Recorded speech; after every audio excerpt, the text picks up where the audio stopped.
could join us again. I love seeing you. Oh, and look, I see we have some new people this time around. For those of you who don't know me, my name is Punky with an I, and proud of it. I am pleased to announce that this week's episode of Metamorphic Faith Expose is safe for the whole family to enjoy, and we do hope you enjoy it. I'm so excited because this is the first ever multi-video event on my mama's channel. The series is entitled Frozen 2 and Connections to the Book of Enoch. What's the Book of Enoch? How is it connected to Frozen 2? Why is it important? I don't know. I've never even seen that movie. But I love Olaf because he likes warm hugs, just like me. Oh, speaking of, please like, comment, share, and subscribe to mine and my mama's channel. Every time you do, my heart gets a hug. Don't let my heart go without hugs. Show me and my mama some love by spreading the word about our channel. We appreciate the support. Alrighty, everyone. Settle in, grab your snacks, and let's watch the show. Alright, Mama, you're up. Thanks, Punky. Hi, everyone. My name is Ashley Nicole, and welcome to my channel, Metamorphic Faith. Today, as Punky said, we will be going into Frozen 2 and its connections to the Book of Enoch. For those of you who aren't familiar with the Book of Enoch, here is a brief explanation, though I encourage you to research it more deeply for yourself. The Book of Enoch was found with the Dead Sea Scrolls and was considered by the Jews to be part of the Holy Writings, with even Jesus quoting it in the Holy Scriptures. However, that was changed by the Catholic Fathers for reasons unknown when the original biblical canon was put together. It goes into detail about the flood of Noah and what brought it on, which includes the fall of the Watchers, the creation of the giants whose lineage would eventually live on in Goliath, as well as other fascinating information that we will be discussing in this series.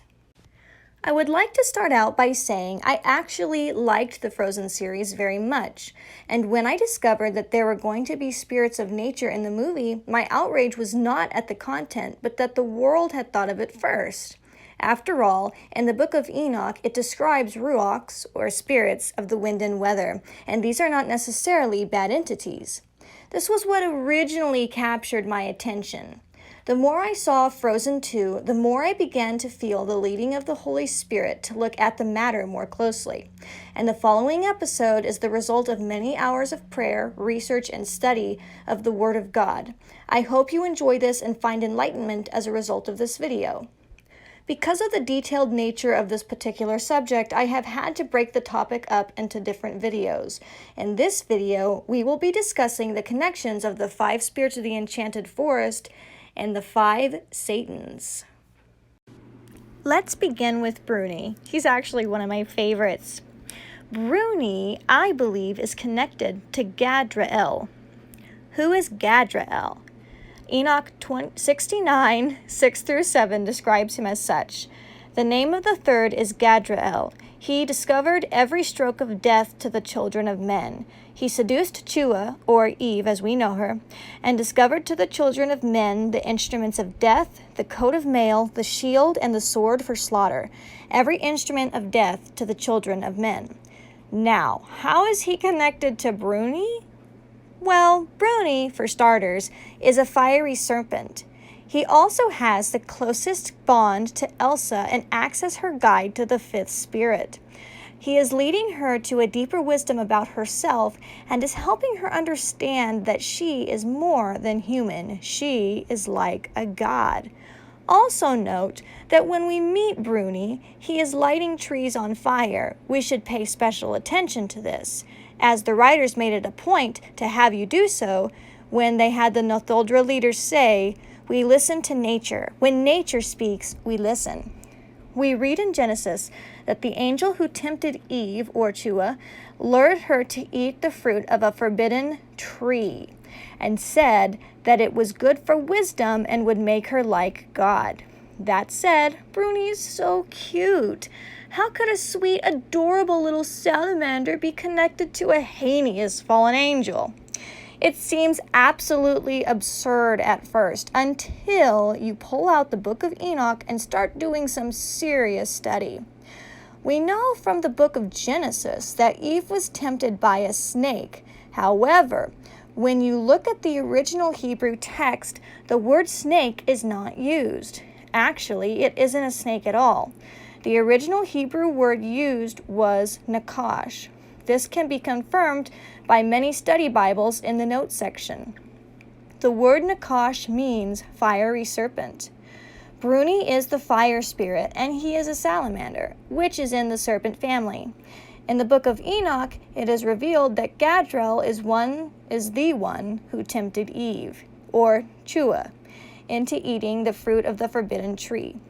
Bruni, after being calmed by Elsa, then creates a bond with her and proceeds to help lead her to Ahtohallan.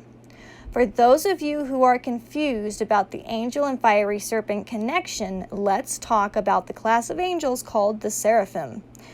As I believe this is the answer to clear the confusion. The seraphim, or seraph, are believed to be serpentine in nature. They are also confirmed to be connected with fire, and thus you have fiery serpent. I believe that Gadriel was a seraphim. This information found in the Book of Enoch confirms, in my opinion, what were recently theories about the Word of God, and thus are the connections between Bruni and Gadriel. Now on to our next spirit, Gael. Gael, I believe, represents Penume. Penume is described as such in the Book of Enoch. The name of the fourth is Penume. He discovered to the children of men bitterness and sweetness, and pointed out to them every secret of their wisdom. He taught men to understand writing and ink and paper.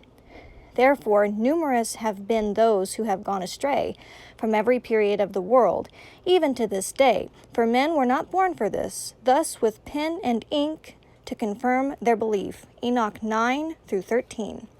So, how is our dear Penne connected to Gael? Well... Mama! Yes, Punky, what is it? When you say penne, do you mean like penne pasta with lots of cheese? No. No? Oh, I'm sad. Now I really don't like Penume. Yes, well, as I was saying, the connections between Gael and Penne, my nickname for him. First of all, Penne taught men wisdom. We know from the Bible, wisdom is referred to as a woman. Not only is Gael the only female spirit, besides Elsa, of course, but she has a deep connection to the women of the film, especially Anna and Elsa's mother, Queen Iduna, coming to her aid when summoned by song. Penne also taught the use of ink and paper, or writing. In the end of the film, we see Gael aiding the sisters in sending letters back and forth to each other, and letters, of course, consist of ink and paper. I understand some of these things may seem subtle, but that's the genius of it. The enemy wants to put in just enough to convince you, but not enough to convict himself. He wants to desensitize you to the fact that these are good spirits, without giving you the info necessary to research in depth and discover the truth. The truth being that they are not good. Another thing that is noteworthy is the Gael spirit necklace that I have shown in the slideshow. This is not a good idea to get for your child, in my opinion, as this could potentially open them up to this entity. Because this is a real demonic entity, wearing the necklace is, in a sense, supporting him and acknowledging that you are for him. I know that no one understood this before, and for that I believe God grants us mercy. But now that you do know, for the sake of protecting your children, I would advise you to stay as far away from these things as possible. Now, moving on to our next duo. I believe the Enoch represents Cassiade. Now, this guy was a bit tricky for me. I had to spend a lot of time praying about him and the next two guys on the list. The first two were easy enough for me because the similarities are obvious in my opinion, but for the Enoch, I had to pray and do deeper digging. I had to refer to many research outlets, but the Wikipedia is where I found some of the best material in my opinion. I do suggest people be careful when using the Wikipedia, as it's not always correct, but in this case, it proves to be very helpful. What is interesting is that the Enoch appears in several different cultures, and each one has its own version of this fantasy character. Something interesting to keep in mind is that all genres and fandoms, including Star Wars, Marvel superheroes, Harry Potter, Lord of the Rings, or even Sherlock Holmes, are more than fandoms. They are cultures in themselves with unique traditions, language, and even religions. It's important to study these in depth in order to understand if they are godly or not, and unfortunately, they are usually not. We're living in a time where the world of fantasy and its various cultures are incredibly prevalent, and we need to be equipped to deal with the contents of each and every one of those individual cultures. But let's get back to the Enoch himself. The Enoch, as I said, is popular in a few different folklores, but since Frozen based their character off the Scandinavian version of the Enoch, that is the culture I researched the most. But before I get into what the Wikipedia has to say about the Enoch, let's see what the Book of Enoch has to say about Cassiade. Enoch 69:17 through 18 states, "The name of the fifth is Cassiade. He discovered to the children of men every wicked stroke of the Ruachot and of devils, the stroke to the embryo in the womb, to diminish, the stroke to the Ruach by the bite of the serpent, and the midday stroke of the offspring of the serpent, the name of which is Tebet." Going forward, make sure to remember that the Book of Enoch says he taught the stroke to the embryo in the womb. Let's go on to what the Wikipedia has to say about the Enoch now. The Scandinavian Enoch were male water spirits who played enchanted songs on the violin, luring women and children to drown in lakes or streams. However, not all of these spirits were necessarily malevolent. Yeah, right. Many stories indicate, at the very least, that the Enoch were entirely harmless to their audience and attracted not only women and children, but men as well with their sweet songs. Stories also exist wherein the Enoch agreed to live with a human who had fallen in love with him, but many of these stories ended with the Enoch returning to his home, usually a nearby waterfall or brook. The Enoch were said to grow despondent unless they had free, regular contact with a water source. The enthralling music of the Enoch was most dangerous to women and children, especially pregnant women and unbaptized children. The stroke to the embryo in the womb. He was thought to be most active during Midsummer's Night, on Christmas Eve, and on Thursdays. However, these superstitions do not necessarily relate to all the versions of the Enoch. Many, if not all of them, developed after the Christianizing of the northern countries, as was the case of similar stories of fairies and other entities in other areas. In the later Romantic folklore and folklore-inspired stories of the 19th century, the Enoch sings about his loneliness and his longing for salvation, which he purportedly never shall receive as he is not a child of God. In a poem by Swedish poet E.J. Stagnelius, a little boy pities the fate of the Enoch and so saves his own life. In the poem, arguably Stagnelius' most famous, the boy says that the Enoch will never be a child of God, which brings tears to his face as he never plays again in the silvery brook. On a similar theme, a 19th century text called Brother Fabian's Manuscript by Sebastian Evans has this verse: "Where by the marshes boometh the bittern, Necker the soulless one sits with his gitterin, Sits inconsolable, friendless and foeless, waiting his destiny, Nekar the soulless. Sound familiar? We know that the offspring of the angels and women were soulless, and thus not permitted entrance to heaven. We also know that the actions of these 5 leaders, or Satans, cost them their salvation, which they bitterly regretted and came to tears over. Oh, the poor morons. I mean, seriously, God did tell you not to do it. Thus are the relations of the Knock and Cassiade. The Knock has more significance than simply being connected to Cassie, however, which we will be discussing in another video. Alright, moving on to our next set of spirits. I believe the Earth Giants, or the Earth Spirit, represent Cassabel. It came down to 2 angels that were the most tricky. Now, good old Cassie's gonna get a little bit of a different treatment from the rest because he has a wider range of topic. Cassabel led the angels astray by giving them evil counsel and leading them to defile their bodies with the children of men. This union between angel and woman produced the infamous giants. The most popular giant, of course, is Goliath, but this guy wasn't alone. He's got a whole lineage of big, ugly brothers, and thus Cassie's connection to the earth giants. However, what's really interesting is that the giants are made of rocks. Yes, rocks. The rocks are what fascinate me. I thought this was an odd choice to represent the earth spirit, let alone giants. I would have picked trees. They're already giant and much more mystical looking. It would have, creatively speaking, been the obvious choice. So I prayed and felt the Lord press upon me to dig deeper.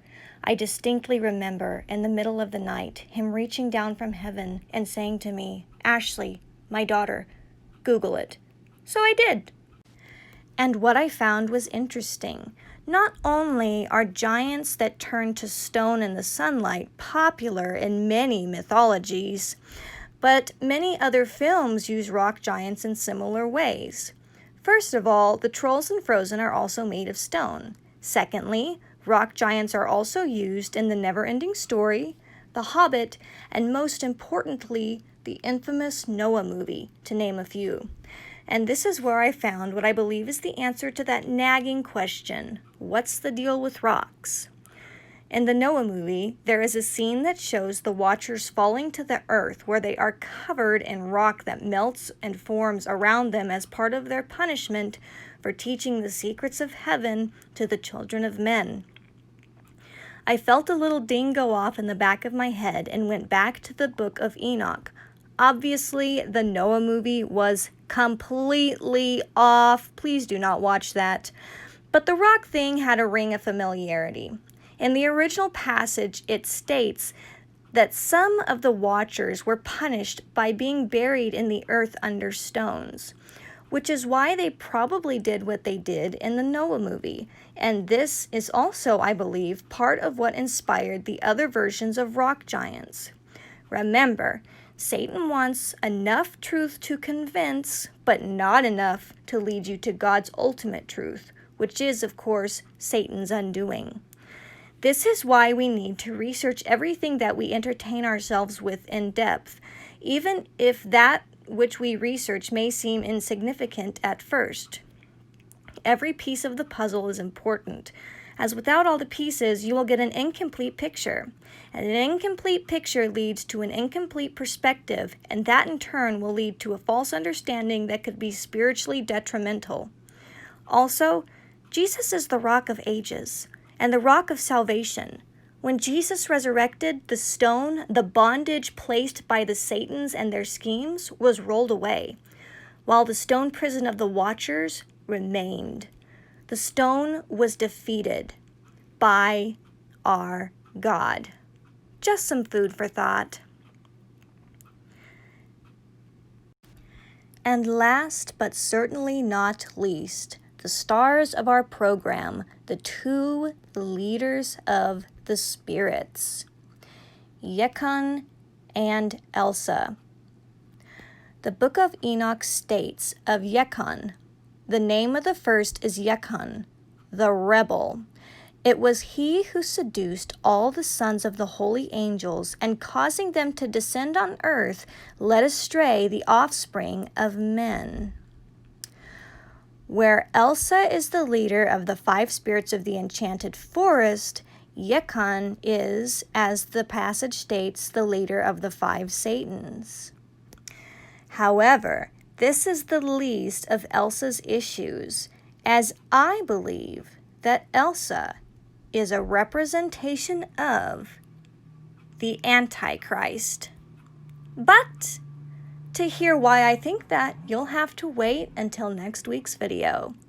I do hope you enjoyed this program. Please like, share, subscribe for more content, and I can't wait to see you next week. Bye!